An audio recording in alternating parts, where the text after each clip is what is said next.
Hey, Internet. It's time to lock in. Tonight, I'm going to talk about a story that has been dominating the Internet lately. Reckless Ben and bricks and minifigs. Yes, I'm going to try to get on this hype train before it rolls out of the station. I'm not going to rehash the story or try to remember people's names. If you're wondering, I'm glancing down looking at my other phone where I actually wrote down what I'm going to say.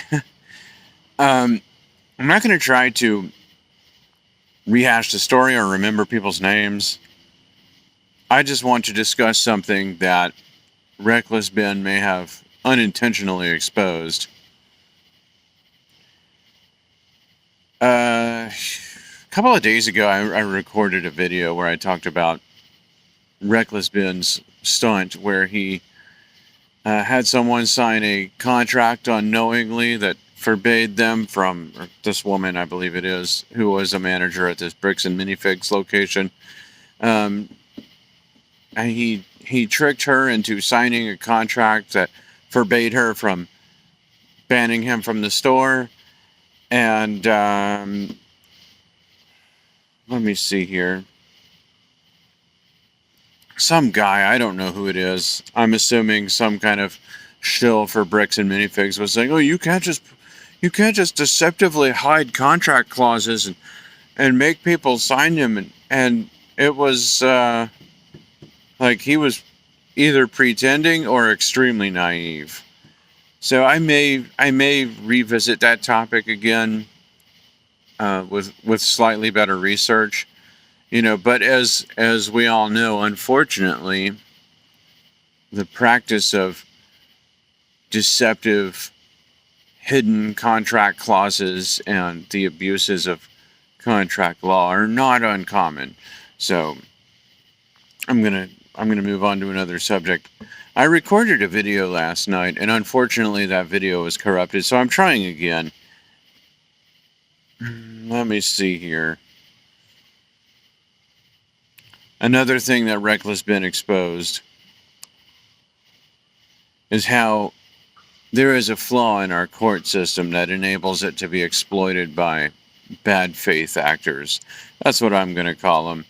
People like Bricks and Minifigs or Eamon McNeff. Allegedly, of course. But there are lots of companies out there who have a documented history of using the court system as a weapon against their competitors or against critics. I'm not here to accuse the court system of being corrupt or complicit, but it does have an exploitable flaw, and bad actors have been using this flaw to silence critics, chill speech, and stifle competition for decades. I think it should have been addressed years ago. Unfortunately, it has so far not been done. They might have made it harder for me or you to sue when we are harmed. I remember hearing some years ago, that's not what I said. I remember hearing years ago about frivolous lawsuits and a bunch of fake conservatives clapping like seals while their legal rights were being diminished. And sure, there are frivolous lawsuits, but most of them are being filed by corporations and they're slimy lawyers who, as far as I know, are getting away with it. Oh, let me see here. I went off script a little bit here.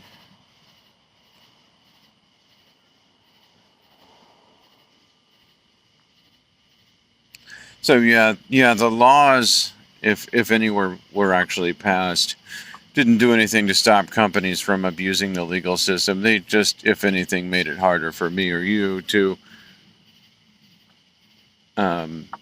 recover damages.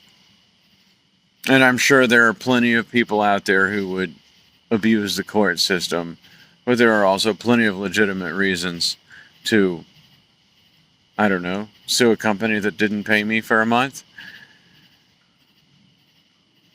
That actually happened, by the way. Let me try to find where I'm at here, because I lost my place here.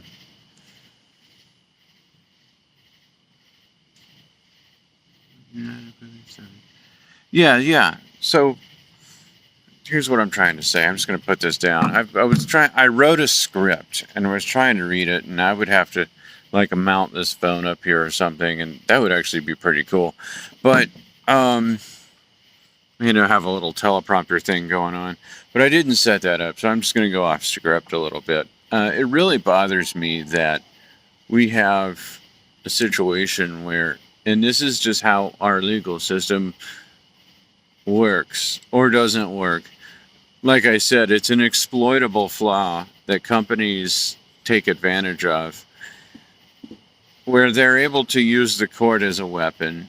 They file lawsuits that have no merit, and it's not about winning that lawsuit. It's not about whether that case has any merit. It's about costing you money, whether it's silencing someone criticizing, the bad practices of a company that I won't name right now, or whether it's stifling competition by tying up a competitor's resources in court so they can't spend that money marketing or selling their product or developing a new product. And this has been going on for decades, and it's pretty well known. You might not be thinking about the same companies I'm thinking about, but I'm pretty sure we can all think of companies that use litigation as a tool to fight their competitors, without actually competing and developing a better product or doing a better job selling it. Sorry, my nose is itching. So I think we need to reform that, and we need to we need to make it painful for companies to act in bad faith like this. So like I was saying before, we need to reform contract law. Just because someone can put something in a contract and either deceptively trick you into signing it by burying it on page 97 or something like that, or, in this case, just because they can hire a lawyer and file a lawsuit, if it doesn't have any merit and it's obviously just being used as a weapon. And there's some companies out there that have a pretty well documented history of basically suing everyone, and then threatening to sue a whole lot more people or companies. So why can't we penalize them for that? Why can't there be some kind of something put in place to prevent them from being able to abuse the system like that, and maybe make them pay a penalty, like a financial penalty, them and their attorneys, when they do this bad faith court filing. That's what it should be called. Let me have a look at my phone here. Yeah, we call ourselves a free society, but evil companies have the ability to restrict our speech by threatening us with bogus litigation. And like I said, we need to reform that. That needs to change. It needs to become a lot easier and less expensive to defend against that bogus legislation. I mean litigation. One of those words that starts with an L and has an Asian in it. Yeah, we need to make it easier and less expensive for little guys to defend against bogus litigation. We also need to put penalties in place for bad faith actors and their attorneys. Attorneys, and I'm not saying lawyers are bad. There's a lot of good lawyers. I enjoy listening to them on YouTube.